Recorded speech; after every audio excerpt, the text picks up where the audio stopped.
Good morning, Kitchen Talk family. My name is Lee Ann Moore, and I am your host for Kitchen Talk today. We have a wonderful show. We have Miss Nakia Fields. She is a certified licensed social worker. She's going to talk about Black mental health. We're going to talk about Juneteenth. We're going to talk about a lot of things that affect Black Americans, pretty much all Americans. But what we have coming up first, I want to talk about me a little bit. I am a real estate broker in the state of California, broker of Impressive Properties USA, 24 years license, and I'm also in real estate in Las Vegas, Nevada, 14 years. So I wanted to do a kitchen talk so I can let everybody know I'm still in business during COVID, and also to let you know that I am available for real estate services in the state of California and the state of Nevada. I also wanted to share various businesses across the country, locally, domestically, and sometimes internationally, of different businesses that affect us. The show is a new narrative about real estate, finance, lifestyle, and more. Start the show with Miss Nakia Fields. Well, how are you? How are you? I am wonderful. How are you? I'm doing good, doing good. Good. So tell us, Happy Thursday. yes, ma'am. Thank you, and I'm so excited to have you on the show. My pleasure. And I mean, you have such an impressive resume. I mean, look, we'll do the whole show introducing you. But like I said, you are Miss Nakia Fields, and you are the owner of Feel Well Empowerment Center. I am. And you're doing a lot of things, but I also want people to know that you are a licensed, certified social worker. So tell everybody a little bit about you. I mean, you have such tell everybody a little bit about you and what you want us to know today, because I know we're going to cover a lot of things. Yeah. Well, you said that I was a licensed clinical social worker. I am. I got my master's degree in social work, and I've worked in various capacities in that field of mental health, primarily specializing in children and families. And as I've gone through the field, I've just really seen a lot of humans telling me their stories. So I've become impassioned about spreading the disparities and inequities that are existing, spreading the knowledge about what's happening in our world and how our children are impacted. And so, that's what I'm here for. And that's why you see all the education happening, because in order to be heard, sometimes you have to be in certain rooms, and that requires you to have the training and education to be there and to be able to speak. That's right. And I'm fascinated because, mental health has become a very I guess it's an issue that a lot of us African Americans, we do not um like to admit that we have it, or if we have it, we don't know we have it, or if we do have it, we don't reach out for help. Can you share light onto that? Elaborate on all three of those. Sure. So, I think that we as a people have, and elephant in the room is that we are currently in a strange world. In my lifetime, I'm sure our older family members and our ancestors before us have experienced something that's similar, but I haven't experienced waking up in the morning and seeing news that Black men were lynched. And I don't remember a time where every single day when I got my news, which a lot of it is from social media, I saw an image of somebody who looks like me being killed, murdered, or suffering injustice. So I think that when people come to talk to me in therapy, particularly children, actually, in this time, a lot of parents are saying, what do we do with our children in the pandemic? And I say, it's beyond the pandemic. Like, we have access to knowledge about everything, all the injustices all over the world, because the advent of the internet and knowledge that's available to us at the snap of a finger. available to us on our phones, we have the ability to ingest a lot of content and a lot of stories. And I think that stories have the power to inform so much. So if our parents are highly anxious about certain types of people or certain types of situations, or anxious of the world in general, or depressive of the world and unmotivated in general, our children learn those things. And to circle back to your question about mental illness and health, I think that we are all suffering from ingesting stories that may not serve us, and then we keep ingesting it. And it may be hurting us, it may be giving us headaches, it may be giving us nightmares, it may be making our stomachs hurt, because we feel powerless. And I think an illness is not just because a lot of times people say, you crazy, I don't need to go to a therapist because I'm not crazy. We know you're not crazy. I don't think you're crazy as a therapist. I don't think you're crazy. And neither does anyone else. And if anyone else puts that on you when you talk about feeling sad or anxious or depressed or worried or unable to do and be what other people expect you to be, that just means you need an outlet, you need to process, and you need to really realize what's serving you and what doesn't. So when we talk about illness, it's just a diagnosis in a book that if you meet certain criteria, this is what we can diagnose you as and bill insurances. But if there were no insurances and we didn't have to diagnose, I'd just say we were all out here being human and suffering together, and that we need community and connection to feel healthy. Okay. That's deep. That's deep. My perspective. Yeah, and I have a website I was going to share. It is the therapeutic. Let's see. Play Foundation. Go to it. And tell us a little bit about that. So the Therapeutic Play Foundation, I'm the president of the nonprofit, Therapeutic Play Foundation. I founded this nonprofit about 3 years ago. The Fieldwell Empowerment Center it houses Therapeutic Play Foundation and Fields Family Counseling Services. Fields Family Counseling Services, I started in 2008. I contracted and provided adoption home studies for counties. I staffed schools with therapists, and then we eventually progressed into becoming a group practice. And we're located in Altadena, California.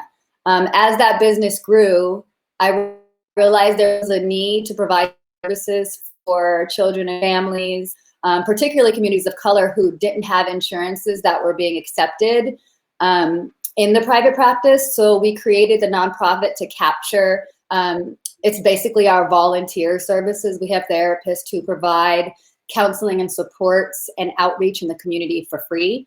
For those who do not have the income to do a reduced rate agreement, although we do offer that. So we have a standard rate, and then if you are low income, we'll discount it. And even further, if you still need resources, that's when our nonprofit steps up.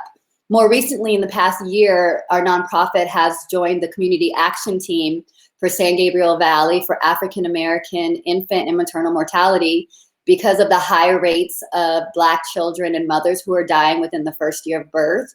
And also there's a high rate of premature birth and immune system disorders in Black families.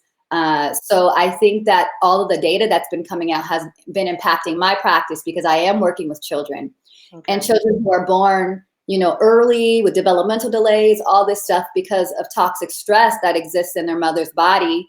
That's what I aim to help with. I specialize in trauma and anxiety.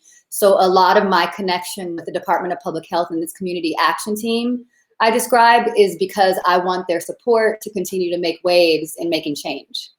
Yeah. It's so powerful, what you're doing. I mean, we all need to know this. We really need to know this. And I noticed that a lot of the young people are having or experiencing some type of mental issues during COVID. Not being able to go to school and not be able to see their friends. What could a parent or guardian do to, get them through this? And if it could be worse than they think. I'm a mindfulness-based practitioner. which means that I'm present focused. So what I do is I work with clients to be in the now. A lot of times when people are stuck in memories or incidents that occurred, a lot of what they're feeling can feel depressive. It doesn't mean they have depression. It just has depressive symptoms. And then if you're in the future all the time, worried about what's coming, who's over there, who might arrive, that's what does that sound like? Yeah. Anxiety. Yeah. Right? So you're worried about things that are out of your control. There's no way for us to know what's happening in the future unless, we're psychic, and unless we have that superpower.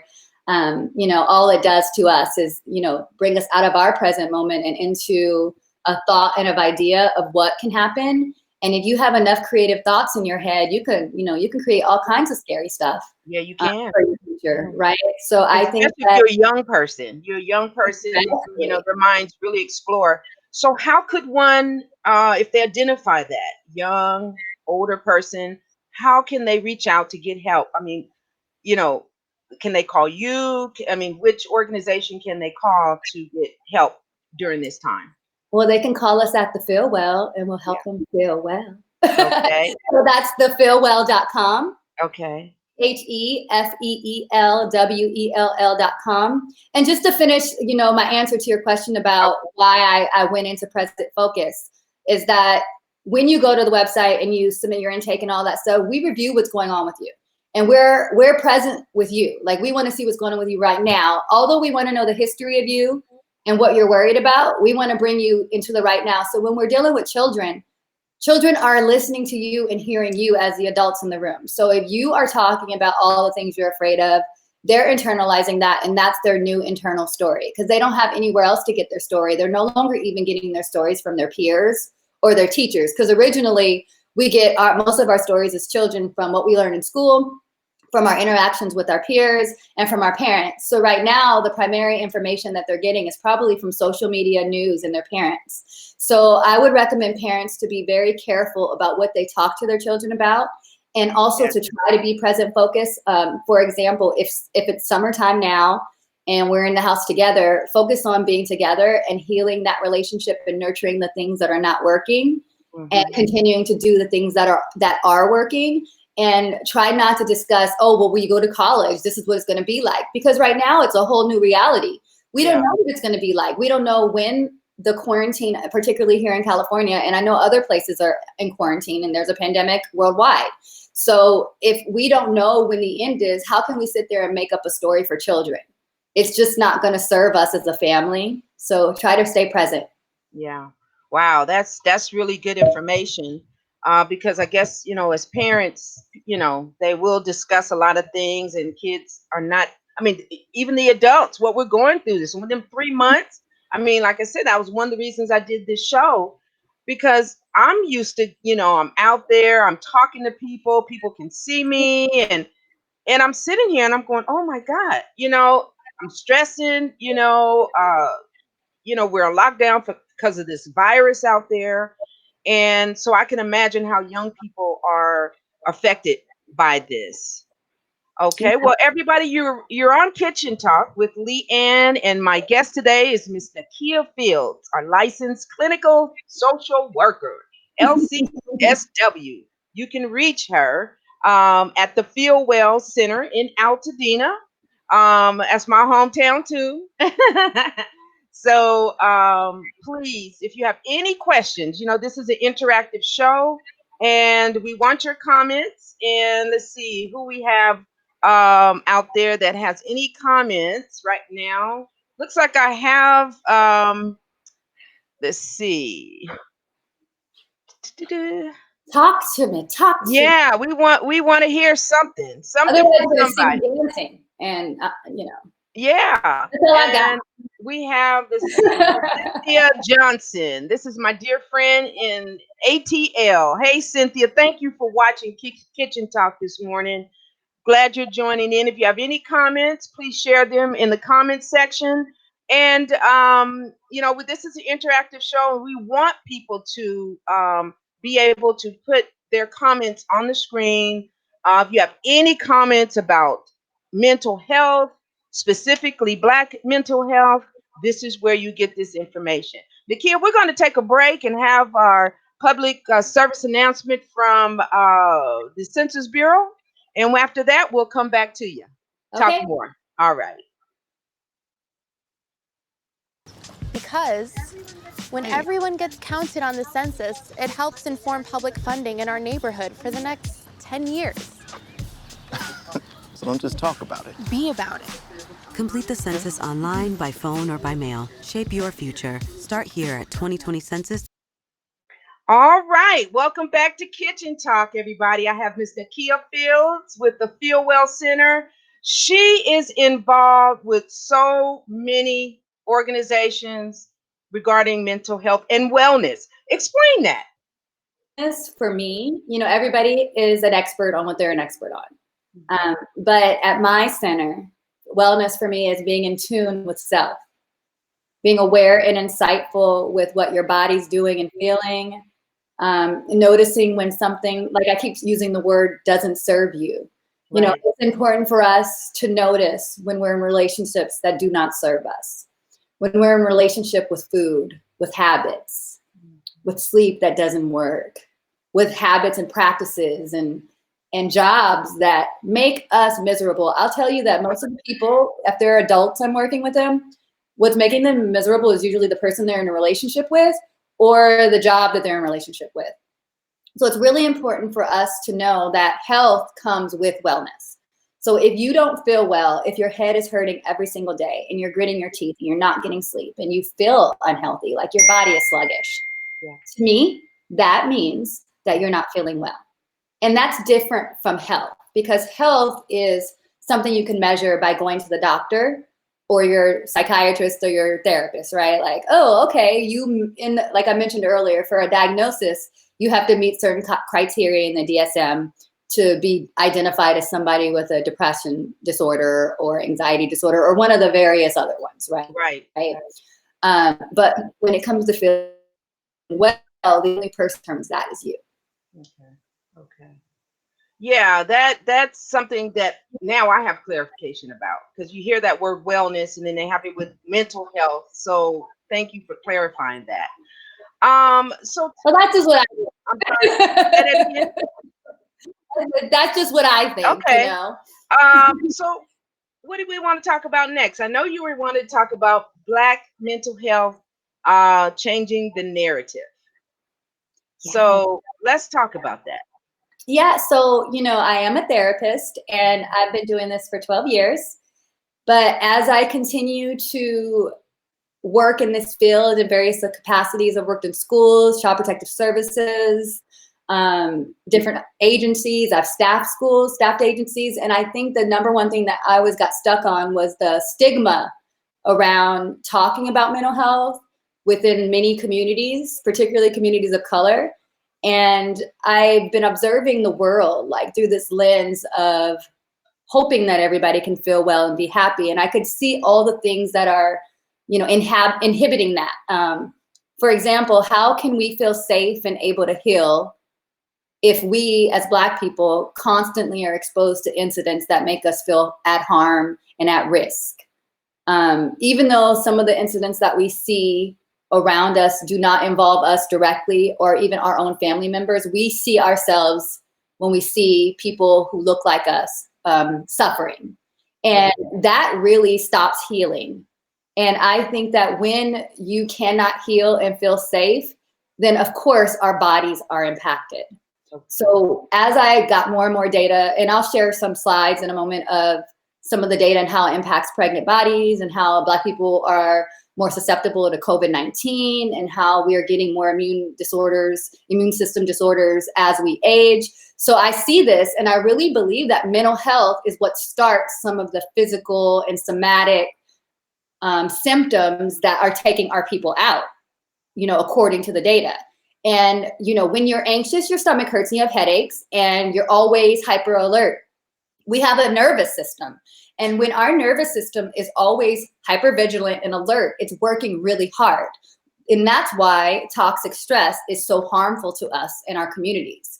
We are so used to dealing with stress and we are so very resilient. Our resiliency is growing through every generation. But it's hard on us. And the evidence of how hard on us it is in the data. And the more I saw the data, I was like, oh my God, I wish everyone was aware of this. Yeah. I wish everyone knew the story of this. That is not our fault. You can't police the behavior of people and say, you did this to yourself. Why are you so stressed out all the time? When we could see in the world why we are so stressed out all the time. Mm. We can see the inequities in education. We see the inequities in healthcare. You know, it doesn't begin and end with criminal justice reform. That's just the most obvious form of disparity that exists because we see it all the time. But I think the most important is the disparity that exists in our healthcare. And if we can convince our Black people how important it is to take care of mental health, I think we could really make change, because we could make really powerful leaders who feel well enough to use all of their superhero strength that they've developed through building resiliency year after year after year to go out there and make change and do things like I'm doing. Like you said, Nakia, you're doing a lot. And everybody says, they're always like, Nakia, how do you have all that? And I don't feel like I have a lot. I've just been fully self-employed for 12 years. Okay. I don't have a full-time job. And so if I don't have a full-time job and I have a passion, then I'm going to create things that I'm passionate about, and I'm going to feel well. And the more I feel well, I do yoga, I walk, I eat well. I spend time with my family. I love myself. I'm confident in myself, and it gives me fuel to keep going. And I want that for everybody. So Black Mental Health Changing the Narrative is a documentary film series.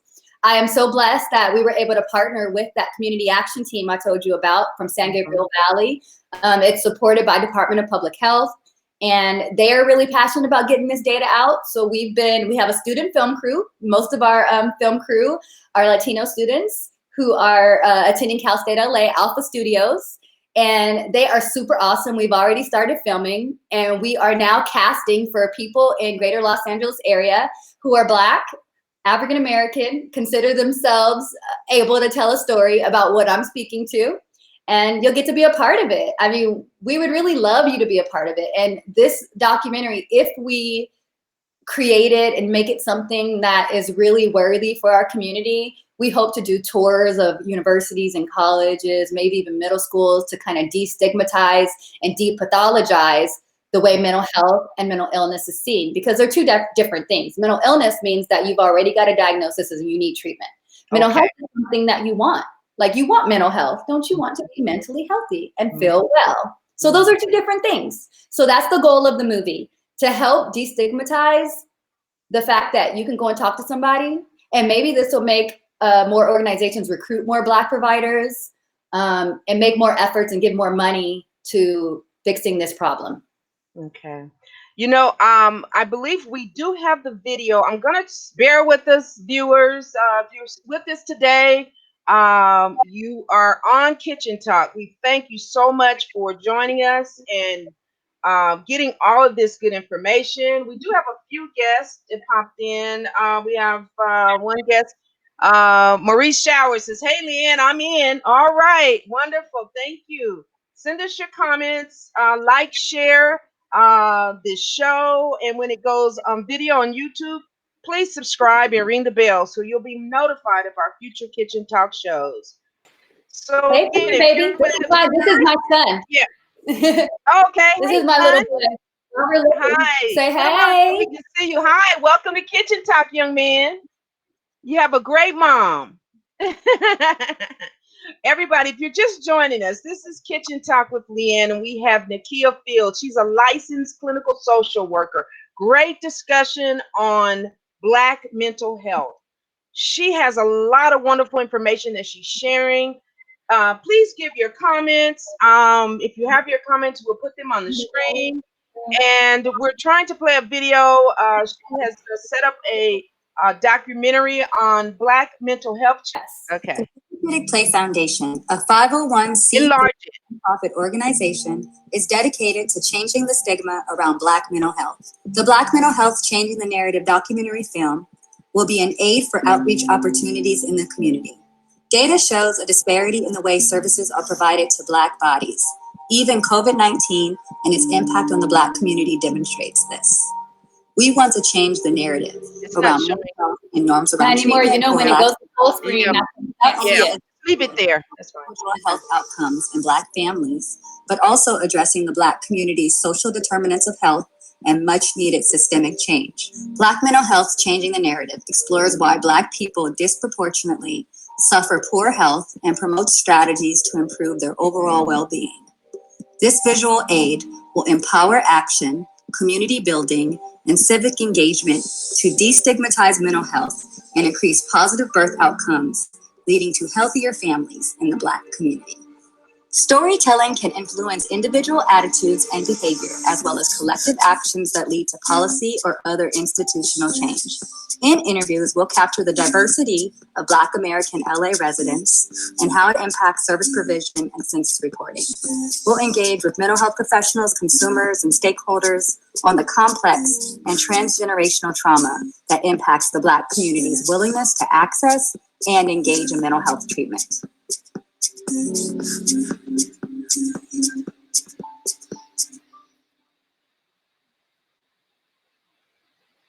All right. Yeah, Storytelling empowers. we got it. We finally got it. We finally got it. Technology did not get us on this show. Finally. That was great. Now go back a little bit. You talked about the casting. How is that going to fall into play with this documentary? And then tell us a little bit more about the documentary.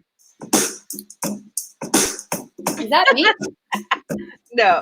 Hi, I'm Nikki McGackie. I'm the Executive Director at Fulton Access TV. But I today, don't know. working from my home office, as I'm sure I know many of what you are it as is. well, Okay. about Oh, that was some good 3D music, though. software and video. Yeah. So So- everybody, you're here on Kitchen Talk. We have Naisha Fields. She is a licensed certified social worker.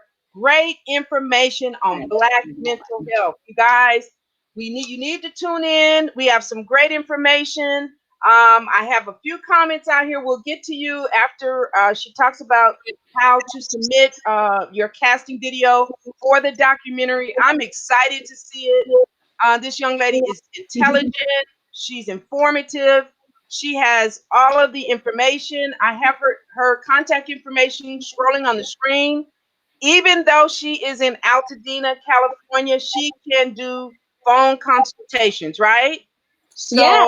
We have telehealth. We're yeah. fully telehealth right now. We closed down because of the pandemic. Our office is in Altadena, but right now we're fully, all of our clients we're seeing are on telehealth. Okay, see, there you go, everybody. So let's not feel embarrassed or ashamed or in denial. If we feel that we're having some issues regarding Black mental health, period, reach out.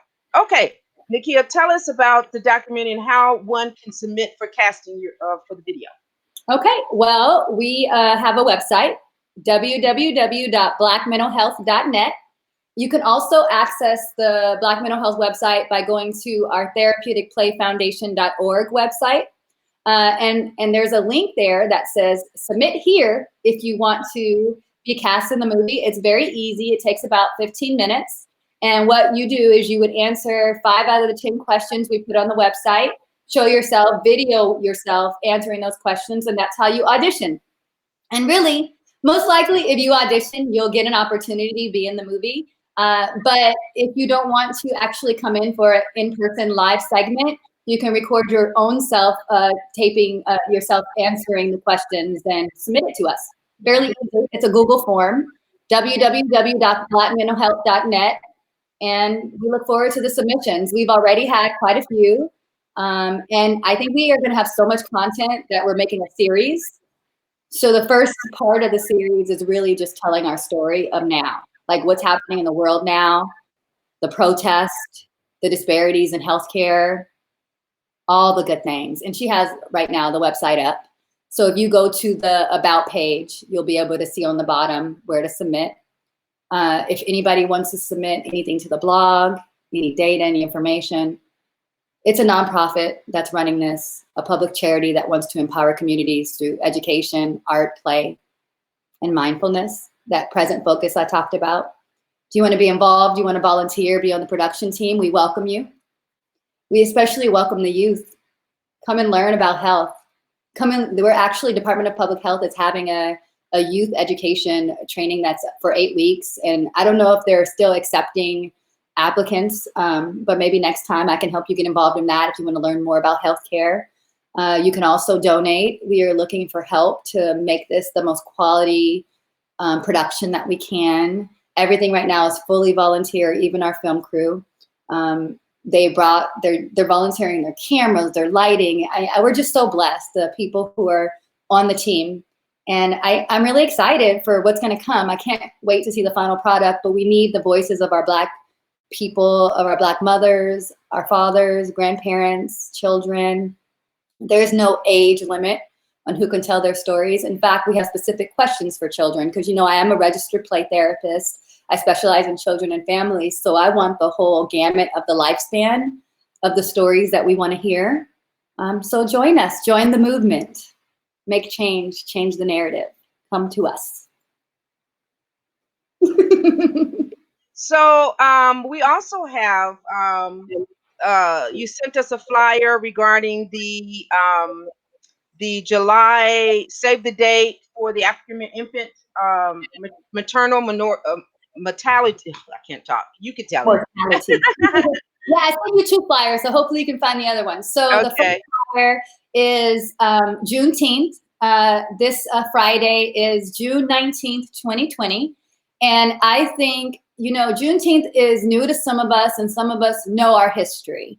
But Juneteenth is a very important holiday for Black people because it is the day that we celebrate that we were free.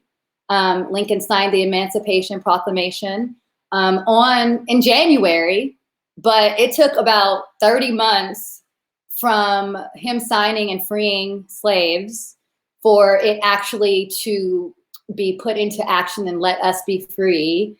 So a lot of the slave owners didn't tell the people who were enslaved until June 19th. So that's the official day. And I think that it's really important this year in 2020 in light of what's happening to really celebrate our people and to really claim that we are free and we have freedom. So it's a virtual event. You can check it out. We have a Facebook page for the event, or you could register on Eventbrite. You can email me directly and I can send you the flyer if you'd like. My email address is hello@therapeuticplayfoundation.org, or you can try hello@thefeelwell.com. I have lots of emails. One of them, you'll find me. The website's also a really great way to access any of the things I'm talking about.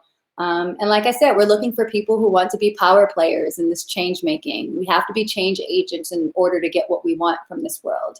And we have to feel powerful enough to move through and say what we want to say without being afraid. Oh, and then one more, the July 10th. So Juneteenth is our very first launch event for the SPA 3 San Gabriel Valley African American Infant and Maternal Mortality Team. And then we're having a follow-up event on July 10th. It's also virtual. It might be hybrid, and that's where we're talking more in depth. And we're going to have somebody from the March of Dimes and other wonderful speakers that are going to be there. And, you know, that's the link right there for the flyer says how to get there. And it's another free event. We would love to have you. We just want to keep you informed about the health data and help us make change so that some of the disparities can be reduced. Really what we're trying to do is build awareness and education and provide opportunities. Yeah, yeah. Well, I tell you, Nakia, I am so excited to get this information. I know all the viewers are. Let's see what comments we have today. Let's see, we have a comment from Maurice Shower. She says, how are Black folks affected by the constant stream of Black death we see on social media? And I'm going to add social media, but what about videotaping it? Okay, live, what happened to George Floyd? A lot of that. So tell us about it. I can only tell you my truth. And I, like you met Amari. That's my baby, my big boy. He's a big boy. He's only 7, you saw him. And as soon as I had him, I remember being at grocery stores and I watched somebody push him out of the way. And I was like, wait, why are they treating him like that? He's a baby. And then the more and more I saw how he interacted with the world, I couldn't imagine, because I've been me. You know, I'm a multiracial woman. I probably pass for many different ethnicities, definitely a person of color, but when I don't have braids, I've gotten everything. I think most people think I'm Indian, actually, because I do a lot of yoga and I'm like this in yoga poses. People have been like, oh, I like your culture. And I was like, okay, culture. Like, what culture is that? And then that's how I know that they didn't. So I was a bit privileged is where I'm coming from. And so having the boy and then seeing more, like I read a lot of articles. I don't watch the news. I don't watch a lot of TV. I'm a reader. And a lot of my articles I get are from content that I choose as what I read on Tumblr, on Facebook, on, you know, whatever my chosen social media is. But these things on social media, like the deaths of Black people, I haven't been able to avoid, because the people I have specially cultivated, like I cultivated people who are not negative, people who are talking about stuff I want to listen to on my feed, but I still see that. And when you see this all the time and you have a Black child, all I have is fear. Yes. All the time. I feel traumatized. And that's the truth. And you're in mental health and you feel traumatized. Yeah. I am mental health, and I admit that I have PTSD. Yeah. Yeah. You know, I admit that I have PTSD from being a Black mother. I have PTSD from being a Black woman who, I remember when I was in college one year, I had to redo a whole college class because somebody thought I was another woman and I couldn't tell her it wasn't me. She just completely was like, oh, you never came to class. And I was like, I was in class. Like I was there the whole day. I had to redo a whole class. And like the disparity of people just getting to get away with things has been lifelong. Even with me having the little bit of privilege I have. And I think now that we are constantly videotaping things, I think it makes us feel safe because we can't be gaslit. And gaslighting, a lot of people don't know what that is, but gaslighting is basically you witnessing or experiencing something that you know you witnessed and somebody else coming and saying that didn't happen. Well, we hear that often. Okay. So Black people are constantly being gaslit, even when we film it. So I think the reason why we're filming it is because at least we have a fighting chance. Like there's proof, like there's visual proof, but we are seeing already that even if there's visual proof, that doesn't mean that there's justice. So what real quickly, and I get you off the show. I know you have appointments today, but what in that respect of his question, how do we deal with it? It's a form of mental health. I mean, we're traumatized by it. Well, it's a form of mental illness, right? Because mental health is important. We need that. But mental illness is not what we need. Okay. So I was coming to summary is that we all feel traumatized. And there's books out there that talk about that. There's data out there that talks about that Black people are experiencing PTSD. So you cannot heal from PTSD until you feel safe and ready to heal. We as a community cannot heal until we feel safe. That's why we're out there marching and protesting. So what we can do is continue to make change. Be a part of this movie. Get your voice heard. Talk about why there's disparity, what needs to change. Come up with strategies. Help me, help you, help us, for us, by us. Each one, teach one, reach one. Right? Keep going, keep going, keep going. Stop having this attitude of, and I'm not saying all of us, but we are not in competition. There are enough resources out there for everybody. If it wasn't segregated in certain communities, in certain type of people. And we have to demand change. We have to stop asking softly for it. Right. And the only reason we can get things changed at this point in the world, in my opinion, is not by blunt force. Yes, we need people to protest and we need people to show how emotional and reactive we are, because we can't just sit there and take it anymore. You know, when we get in trauma, we have a fear response. Fight, flight, fear, fawn. So a lot of people don't know what fawn is. I think you know the rest. Fawn is where you just, you know, you take it and you submit. Tear the neck. Take it. You know? And I think that we were fawns, and now we're fighting. Yeah. Yeah. So all of it is fear response. Yeah. So we got to get. That's deep. And I think we needed that. Nakia, thank you so much. We got a comment from Kelly Wiggum. He said yes. Okay. He said yes. And then we have, thank you, Kelly, for joining the show. This is Kitchen Talk with Leanne and Nakia Fields discussing Black mental health. And we also have Miss Lisa Kenner said, hey, Kia. That's my mama. Hi, Mama. Hey, Mom. Thank you for joining the show. Then we have another Miss Lucy says, long overdue. You got that right, lady. Wrong. Yeah, Lucy, come and let me hear your voice. Yeah, Lucy's a beautiful lady. She's a beautiful lady. One of the Kitchen Talk fans. Good. So, Nakia, thank you so much for joining the show. And you will be back again, right? Yes, I love you. And I would love it if we'll get this documentary together. We can play it, maybe the trailer when it's available. I would love we're working on it soon. Okay, I would love to have you back on the show. We can talk about it. If anyone is interested in Nakia's mental health, all of her the Black Narrative, the Therapeutic Play Foundation.org. You want more information on Juneteenth?